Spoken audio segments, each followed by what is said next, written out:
Cordial saludo, mi nombre es Mario Baraja, soy estudiante de alta tecnología en imágenes diagnósticas. A continuación les estaremos explicando un caso clínico y un caso de estudio de angioTAC de aorta abdominal. Para el caso clínico vamos a tener un paciente masculino de 76 años, consulta por un cuadro consistente en dolor abdominal difuso de 7 horas de evolución de aparición súbita, no irradiado, asociado a náuseas, sin vómito, diarrea, sin pérdida de conciencia, ingresa consciente, hipotenso, mal perfundido, con abdomen sensible, escasa resistencia muscular y pulsos femorales ausentes, sin soplos ni masas palpables. En los antecedentes más importantes encontramos que el paciente es hipertenso, tabáquico, en su patología clínica arritmia completa por fibrilación auricular, en su tratamiento hospitalario con beta bloqueadores, bloqueador de canal de calcio, agentes antiarrítmicos y anticoagulantes. En la valoración médica cefalocaudal encontramos que no tiene pérdida de conciencia, sin déficit neurológico, tórax cardiopulmonar hipotenso. En el abdomen, los ruidos intestinales presentes, dolor abdominal a la palpación, con signos de irritación peritoneal y sus extremidades, pulsos femorales ausentes, sin soplos ni masas palpables.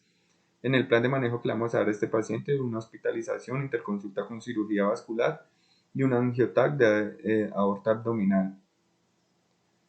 En estas imágenes podemos ver que en la figura número 1 hay un corte axial de TC abdominal con contraste en la fase arterial, donde se observa la aneurisma arterial abdominal de 9 por 8 centímetros asociado a gran hematoma retroperitoneal izquierdo con signos de extravasación activa en su porción posterolateral. Se observa además contraste en la pared posterolateral derecha y compresión de la vena cava inferior que adquiere como un aspecto piliforme. En la figura número 2, un corte axial de TC abdominal con contraste en la fase arterial más caudal al corte anterior de la figura número 1. Se visualiza la aneurisma de arteria abdominal con gran hematoma retroperitoneal izquierdo y extravasación activa que se extiende hacia la región retroperitoneal posterolateral izquierda, que se observa también gran hematoma en pared posterolateral derecha con la aorta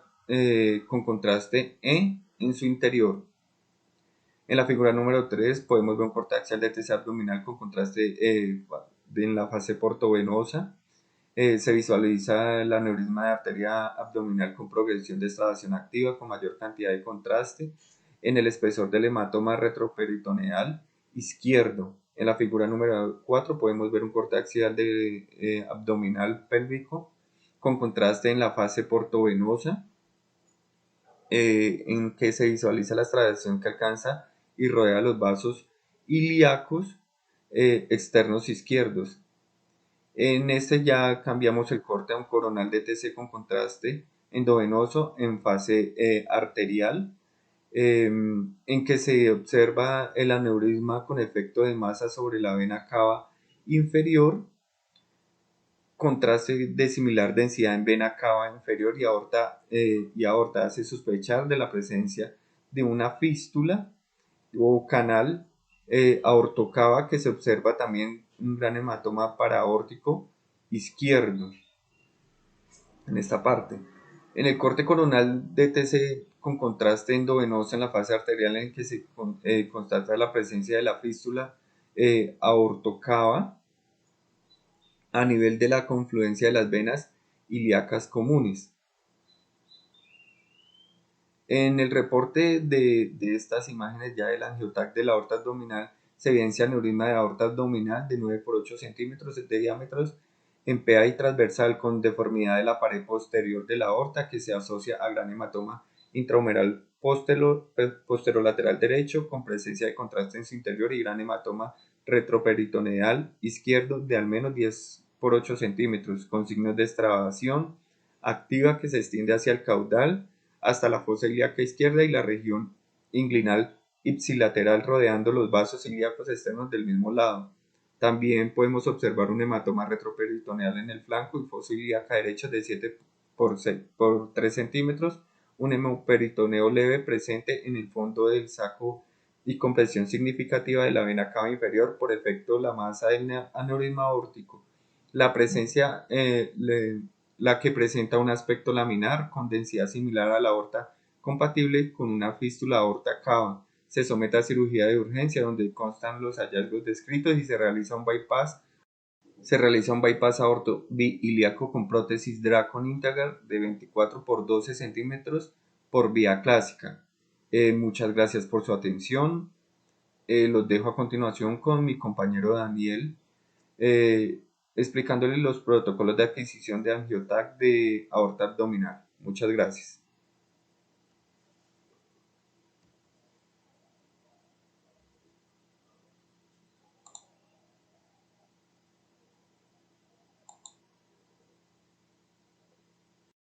Cordial saludo, tutores y compañeros. Mi nombre es Carlos Daniel Rojas Sánchez, estudiante de la Universidad Nacional Abierta a Distancia en el programa de Tecnología en Radiología y Imágenes Diagnósticas. Me encuentro cursando el quinto periodo académico y viendo la materia de altas tecnologías. En esta ocasión vengo a exponer los protocolos de adquisición de un angiotat de aorta abdominal. Las indicaciones más frecuentes para la realización de este estudio es la medición del diámetro de la dilatación de la arteria, un aneurisma en sus diferentes tipos, la disección aórtica, tratamiento para y la colocación de implantes endoprótesis. También este estudio también se le realiza a personas que han sufrido o que presentan un traumatismo arterial. Para la realización de este estudio se es necesario el uso de un medio de contraste, la cual requiere de una preparación previa o un ayuno de 4 a 6 horas por parte del paciente. El paciente también debe llegar a la clínica, debe llegar al área de imagenología, debe llegar con exámenes de creatinina, de UN y de la tasa de filtración glomerular. Al paciente se le canalizará en el pliegue del brazo con un yelco número 18 o 20.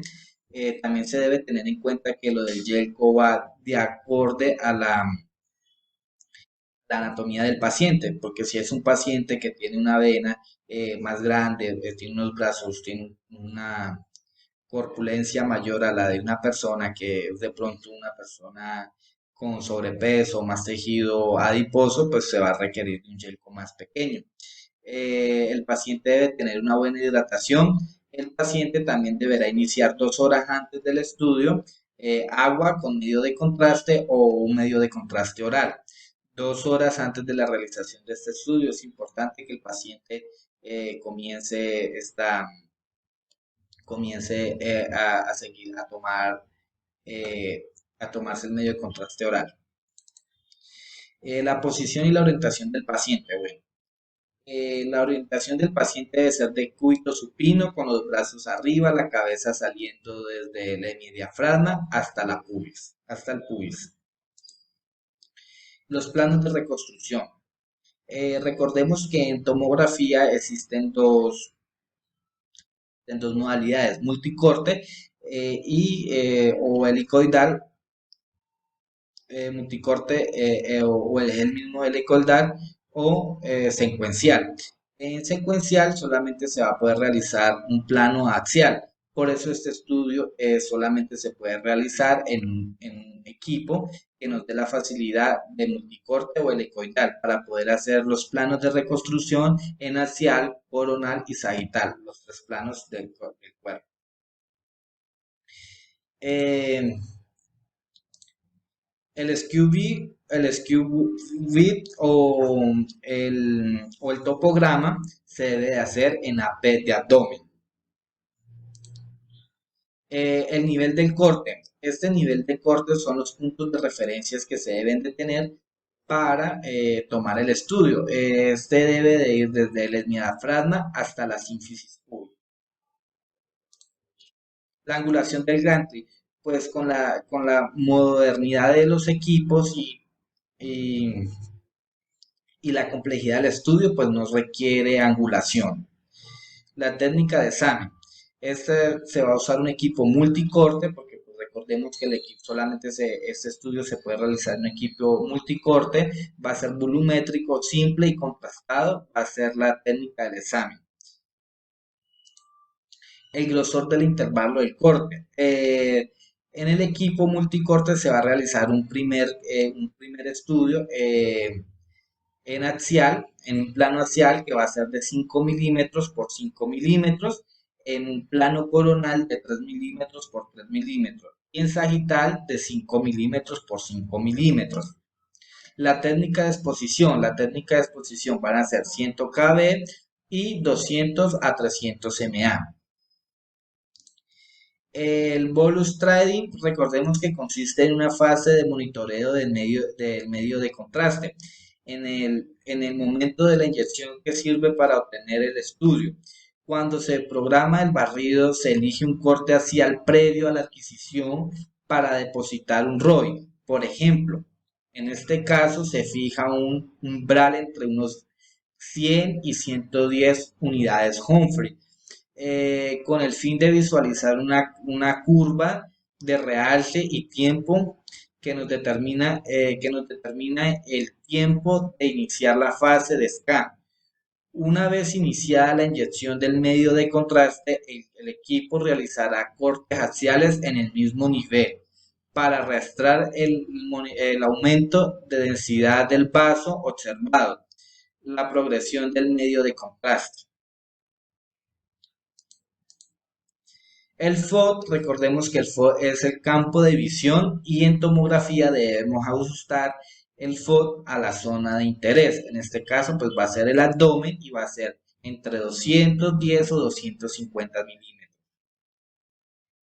Algoritmos de reconstrucción. Este algoritmo de reconstrucción lo vamos a reconstruir en una ventana de tejidos blandos MTR, MIP, BRT.